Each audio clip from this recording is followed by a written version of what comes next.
اعوذ باللہ من الشیطان الرجیم بسم اللہ الرحمن الرحیم۔ میرے دوستوں بھائیوں، اس ٹائم میں موجود ہوں مری۔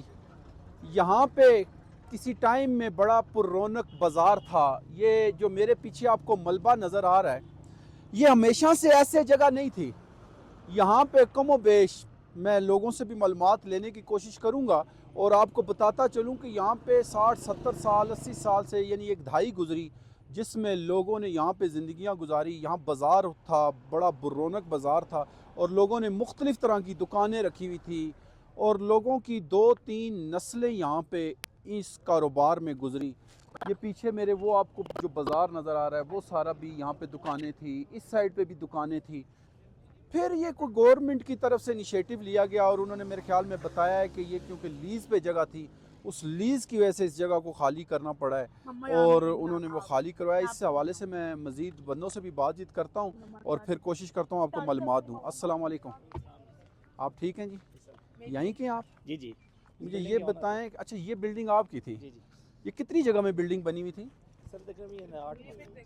تو آپ کا نام کیا ہے؟ میرا نام سمیع اللہ ہے۔ سمیع اللہ بھائی، کیا وجہ بنی؟ یہ کیوں گورنمنٹ نے خالی کرایا؟ اس کی بنیادی وجہ کیا بنی؟ سر یہ گورنمنٹ آف پنجاب کا ری ماڈلنگ کا کوئی منصوبہ ہے جس کی وجہ سے یہ پورا بازار جو گلی کا ایک تاریخی بازار تھا، تقریباً آپ کہہ لیں کہ 1 صدی سے بھی زائد اس کے قیام کو اس کا عرصہ ہو گیا ہے۔ تقریباً 1945 سے تقریباً یہ بلڈنگ ہمارے پاس ہے جو ہے نا، ٹھیک ہے، تو اس سے پہلے تقریباً یہ بلڈنگ کا قیام تقریباً 1916 میں اس بلڈنگ کا جو ہے نا یعنی یہ 1945 ہو تو پھر تو یہ بن گیا 80 سال کے جی 80 قریب۔ سال سے تو ہمارے پاس تھی، جی، لیکن یہ بلڈنگ بنی ہے 1916 میں، 1916 میں بنی تھی۔ 1916 میں بنی ٹھیک ہے ہے، اور اس کے بعد سے پھر پہلے اور لیزر تھے، پھر ہم اس کے جو ہے نا 1947 میں ہمارے دادا نے اس کو یہ ابھی آپ کی لیز بقایا تھی یا لیز ختم ہو گئی تھی؟ ابھی اصل میں یہ مسئلہ ہے کہ ابھی جتنا بھی ہے نا یہاں پہ ایم سی کی بھی مارکیٹ تھی، اینڈ کی بھی تھی، اسی طریقے سے مالکان بھی تھے جو پرائیویٹ پراپرٹی تھی، اس سب کو جو ہے نا گورنمنٹ نے ایکوائر کیا۔ لیکن اصل میں مسئلہ یہ ہے کہ یہ ایک تاریخی بازار تھا جس کے ساتھ تقریباً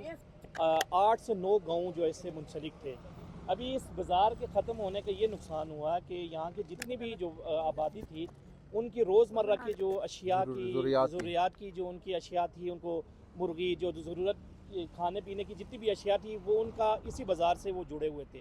اب اس کی اس بازار کے مسمار ہونے کی وجہ سے ایک تو لوگوں کو نقصان ہوا، اس کے ساتھ ساتھ ایک بڑی تاجر برادری کہ جو ایک اس مری کا سب سے مین بازار تھا اور قدیمی بازار تھا، وہ جو ہے نا اس ٹائم اپنے کاروبار سے محروم ہو گئی، اور اس کے ساتھ ساتھ مالکان۔